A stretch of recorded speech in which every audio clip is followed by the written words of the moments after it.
Today I'm going to be showing you guys how I make battery jumpers. And what I mean by jumpers is that our batteries are ran in parallel. Now, every semi, at least I hope every semi, has 4 batteries. It's a 12 volt system. You got batteries 1, 2, 3, and 4. Okay? I'm going to show you how I make my own battery jumpers. Now this is, if you look at the batteries, you're going to have 2 negative ones and 2 positive ones. Batteries 4 and 3 are going to have one connected to each other. Batteries 1 and 2 are going to have another one connected to each other. Same as negative. Now these specific jumpers that I made are 4/0 cable or wire. They're probably not as big as what you have on your truck if it came from the factory that way. The reason why I went to 4/0 is because I'm going to be installing this bad boy right here.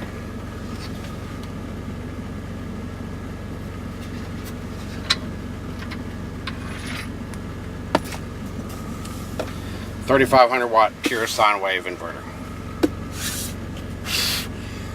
I know what you guys are probably thinking, yes, it's too big, and yet you're right, it is too big. Will I use 3,500 watts power? Probably not. I had a 2,000 watt, it died on me. I was looking to find one to replace it, and I came across this pure sine wave.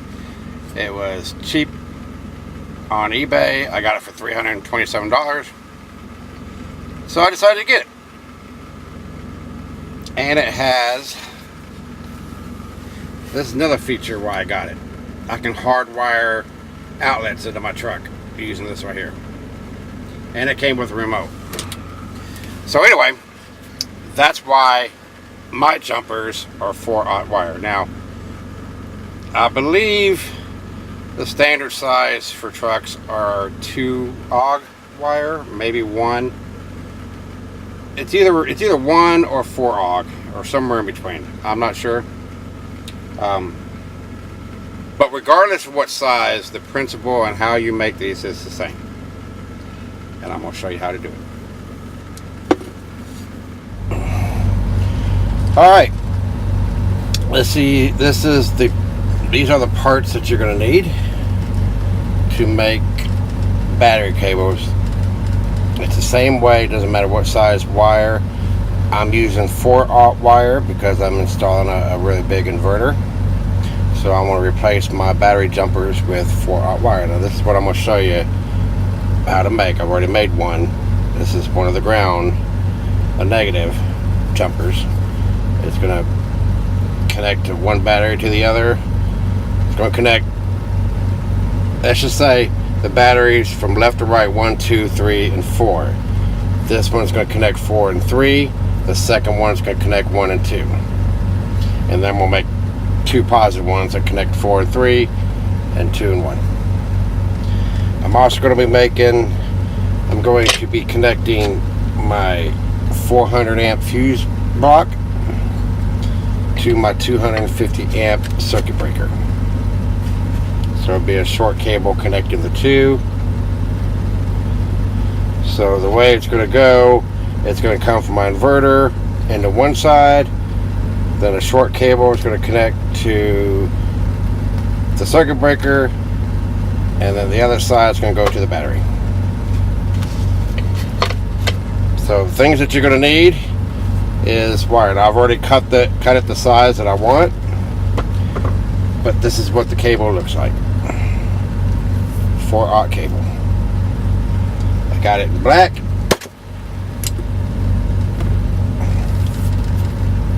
And I got it in red. So red would be the positive, black would be the negative. You're going to need a torch for the heat shrink, which this is the heat shrink. I bought some heavy grade. It's got glue on the inside for watertight seal. This is for 2 to 4/0 cable. Got it black, got it red. I've already cut them to size. You're going to need battery lugs. Now these are for 4-aught cable. I think the battery ones that are on your truck that come standard are 2-AUG. Don't quote me on that. I think, or it may be 1-AUG. But it's definitely not this big, I don't think. Anyway, just to be on the safe side, I'm making my own. So you're gonna need a lug. And then for this big gauge, for this size lugs and cable, you're gonna need a hydraulic crimping tool, which I have here. Now that's what you're gonna need. So let's go ahead. Let me get these out of the way because I'm not gonna do those right now.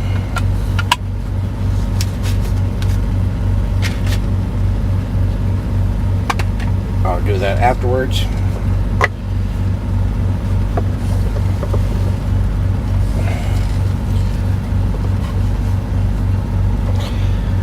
I should have set my table up to do this, but this will work.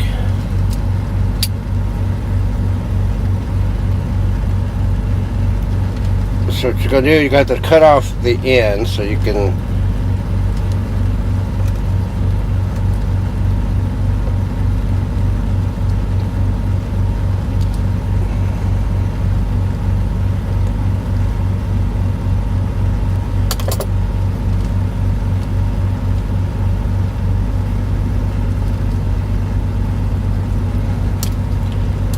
maybe this one too big.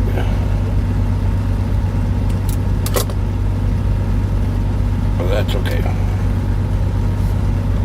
Cut off the ends and then put your lug in it. Twist it as you go.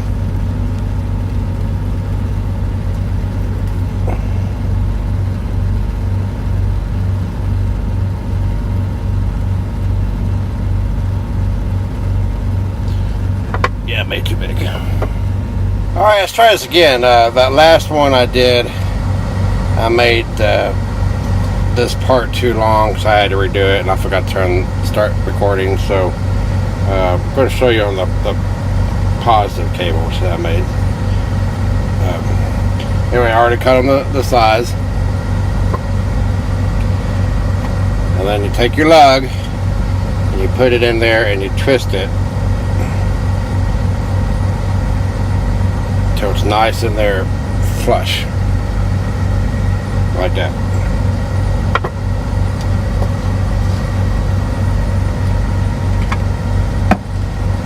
Then you take your hydraulic crimping tool,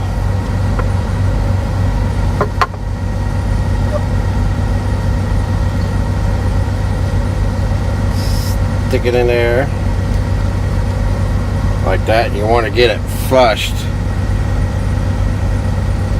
I don't know if you can see it, but to the very end where it flanges out, and then that's where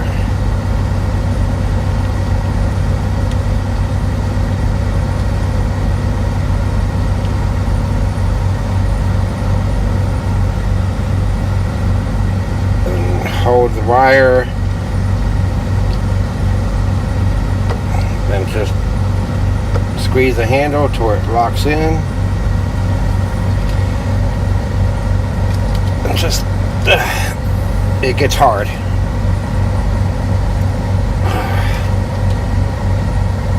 until you can't do it no more.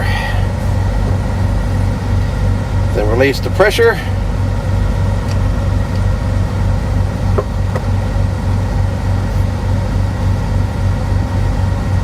and it's nice in there, tight, snug, good to go. So now after you do all that,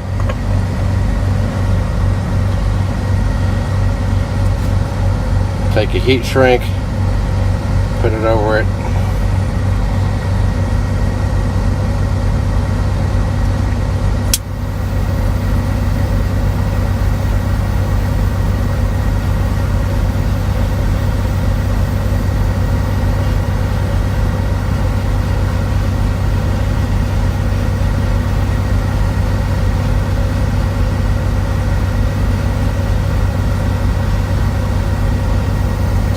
This heat shrink takes a little bit to to do it because it's heavy duty rubber.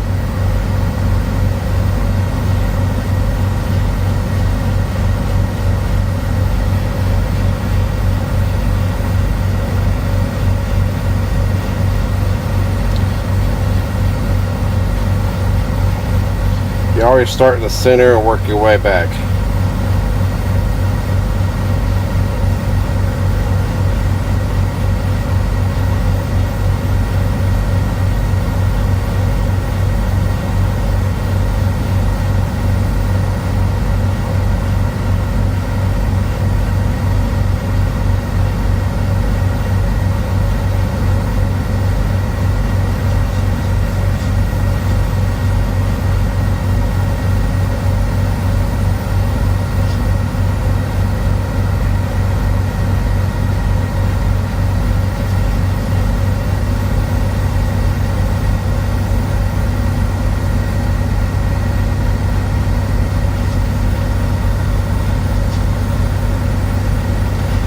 And then you want to lightly heat it up because these have the glue on the inside, so you want to make sure that glue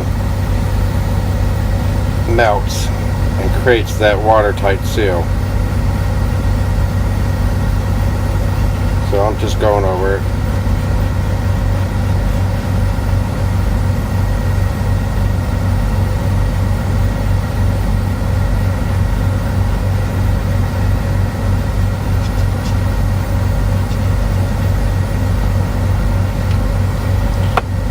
Like that. Yeah, some burnt spots, but yeah, still works. And if you make them properly, like I did, they will be watertight. It's watertight around this edge here, and it's watertight around here. I got me some industrial strength, marine grade heat shrink that has the glue on the inside. And what that does is when you heat this up, that glue melts, or it softens up. So that way when the heat shrink closes in and it makes contact, that glue's making contact, and it creates a watertight seal around this edge and this edge, around this edge and around this edge here. So both ends are watertight, so that way water won't get into the cable itself connector. All right.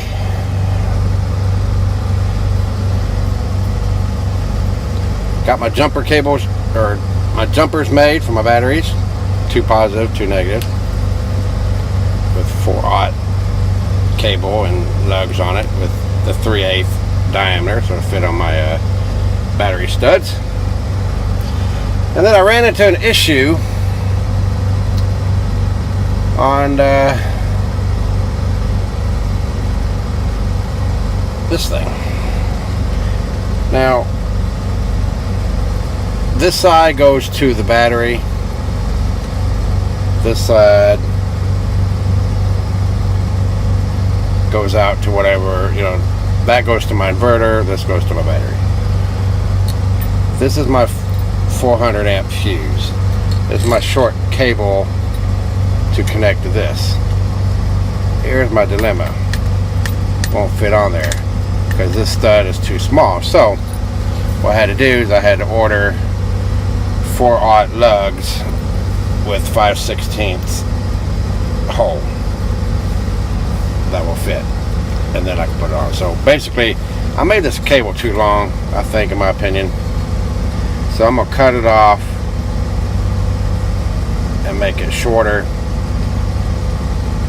No big deal. I wasted a lug and some heat shrink, but that's how it's gonna be. Gonna do it right. So got spare 400 amp fuses, so just in case this one blows, don't have to worry about this because this is resettable. So do I need both of these? Probably not. Am I going to put both of these on there for double protection? Yes. Now these are going to be on the battery side, close to battery, because I want these to trip before it does any damage from this side to the inverter. Because if I put these on the inverter side and something happens in between, the cable is just going to burn and it'll catch fire. That's how you catch your trucks on fire. So this goes on the battery side. The inverter has built-in protection, so if anything happens to an inverter, it'll trip inside the inverter. So basically I'm covered at both ends. So the cable in between the battery and the inverter is pretty much safe. Does that mean nothing can happen to it? No. It's unlikely, but nothing's guaranteed. So, anyways, that's this.